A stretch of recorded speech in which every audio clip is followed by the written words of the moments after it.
अब शरद हमारे साथ स्टूडियो में जुड़ चुके हैं, जो हमें बताएंगे खबरों के दम पर कौन से स्टॉक्स फोकस में रहेंगे। शरद, गुड मॉर्निंग, बताएं। ये आशीषा, गुड मॉर्निंग। आज 1 अक्टूबर है, बहुत सारे चेंजेस होने वाले। एक्सचेंजेस को ले लीजिए, पेट्रोल को ले लीजिए, सब चेंजेस होंगे और हम कह सकते हैं कि हमारा जो फाइनेंशियल ईयर होता है एनालिस्ट लोग का, आधा बीत चुका है, सिर्फ आधा बाकी है। बिल्कुल। अब हम बात करेंगे सेकेंड हाफ में क्या मूवमेंट होने वाला है, लेकिन उसके पहले गोल्ड लोन कंपनीज आज फोकस में रहेंगे। यहाँ पे आरबीआई ऑब्जर्व कर रहे हैं कि कुछ इरेगुलर प्रैक्टिसेस देखने मिल रहे हैं लोन्स में, जहाँ पे प्लेजिंग हो रही है ऑर्नामेंट्स और ज्वेलरी के। तो ये जो इरेगुलर प्रैक्टिसेस हो रहे हैं, इसके ओवरऑल जो है 3 या 4 एरियाज़ पे उन्होंने जो है टिप्पणी दी है। लेकिन इंटरेस्टिंगली बता दो, जो लार्जर प्लेयर्स हैं उनमें ज़्यादा इम्पैक्ट नहीं होगा, क्योंकि वो रेगुलरली वो ऑडिट करते हैं। और हाल ही में हमने आईएफएल फाइनेंस का भी देखा कि पूरी तरह आरबीआई ने जो है स्पेशल ऑडिट भी किया था। ऑयल गैस स्टॉक्स भी फोकस में रहेंगे। नेचुरल गैस प्राइजेज जो हर 6 महीने में चेंज होते हैं, यहाँ पे आ गया है और एक कैपिंग लग गया है ऑलमोस्ट $10.16 पर यूनिट का। इसमें रिलायंस और ओएनजीसी फोकस में रहने वाले हैं।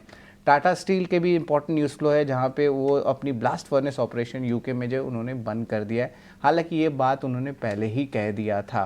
तो ऑफकोर्स ये जब शुरू करेंगे तो अब 2 से 3 साल में शुरू करेंगे और उसमें बड़ा इन्वेस्टमेंट भी लगेगा। बैंक ऑफ महाराष्ट्र का भी अब देखें तो लगभग 3500 करोड़ का QIP खुल चुका है और जो इंडिकेटिव प्राइस है वो लगभग आप कह सकते हैं ऑफर प्राइस मान लीजिए 60 रुपये का, और इंडिकेटिव प्राइस आपको देखने मिलेगा 5% डिस्काउंट पे। पिरामल फार्मा $80 मिलियन का एक्सपेंशन प्लान किए हैं अपने स्टेराइल फैसिलिटी के लिए केंटकी में। कालपत्रु प्रोजेक्ट्स लगातार ऑर्डर आ रहा है कंपनी का, लगभग 1240 करोड़ का ऑर्डर आया है उनका ट्रांसमिशन एंड डिस्ट्रीब्यूशन पे। और पावर सेगमेंट में भी जो है इंपॉर्टेंट न्यूज़ फ्लोज देखने मिल रहे हैं। टाटा पावर राजस्थान गवर्नमेंट के साथ 1 लाख करोड़ के ऊपर का टाइप किया है अक्रॉस पावर सेगमेंट्स में। वही एनटीपीसी की बात करें तो उनकी आर्म भी जो है राजस्थान गवर्नमेंट के साथ 25 गीगावाट का जो रिन्यूएबल एनर्जी प्रोजेक्ट्स है उस पर फोकस करने वाले हैं। आखिर में ब्लू डार्ट एक्सप्रेस भी फोकस में रहेगा, जहाँ पे उनकी जनरल प्राइस हाइक 9 से लेके 12% तक होने वाली है। बट याद रखिए ये 1 अक्टूबर से नहीं है, 1 जनवरी से 2025 से। लेकिन देखिए प्राइस हाइक का क्वांटम ज़्यादा है, 9 से 12% का। तो ये अहम स्टॉक्स है जहाँ पे आज आपको रडार में होने चाहिए, यहाँ पे आज एक्शन देखने मिल सकता है।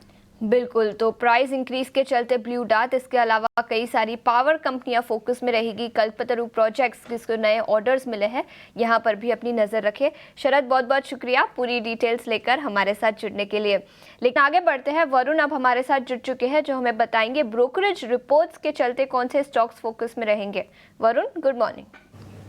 Good morning Ashisha. तो शुरुआत करूंगा आधार हाउसिंग फाइनेंस से, क्योंकि इन्वेस्टेक की रिपोर्ट आई है और इन्होंने कवरेज की शुरुआत की है। 600 रुपये के प्राइस टारगेट ये यहाँ पे दे रहे हैं। इनका कहना है कि हाउसिंग फाइनेंस सेक्टर में अगर आप देखेंगे तो वन ऑफ द बिगेस्ट और वेल डाइवर्सिफाइड कंपनी ये है, और जो अंडरराइटिंग मॉडल है वो इसका काफ़ी अच्छा है। आगे चल के आपको अच्छी खासी ग्रोथ देखने मिल सकती है।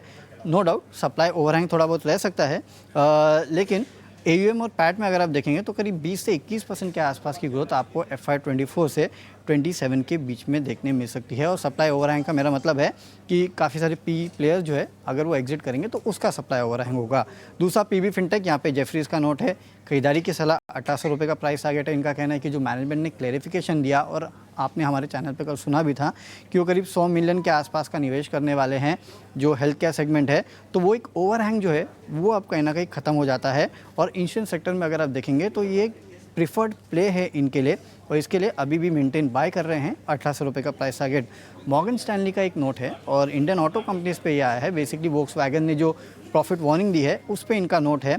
इनका कहना है कि सबसे पहले JLR टाटा मोटर्स पे अगर आप देखेंगे तो कंपनी ने वैसे ही गाइड किया था कि Q2 जो है वो सप्लाई इश्यूज़ की वजह से थोड़ा बहुत कमज़ोर रह सकते हैं, और डिस्काउंट्स जो बढ़ रहे हैं उसके वजह से इन्होंने पहले ही डिमांड वीकनेस की हाईलाइट इन्होंने कर दिया था। इक्वल वेट कॉल है इनका कहीं ना कहीं टाटा मोटर्स JLR पे। और दूसरा संवर्धन मदन, यहाँ पे भी आप नज़र रखिएगा, क्योंकि इन्फ्लेशन और साथ ही साथ जो प्रोडक्शन कट्स है वो थोड़े बहुत हेडविंड है इस कंपनी के लिए।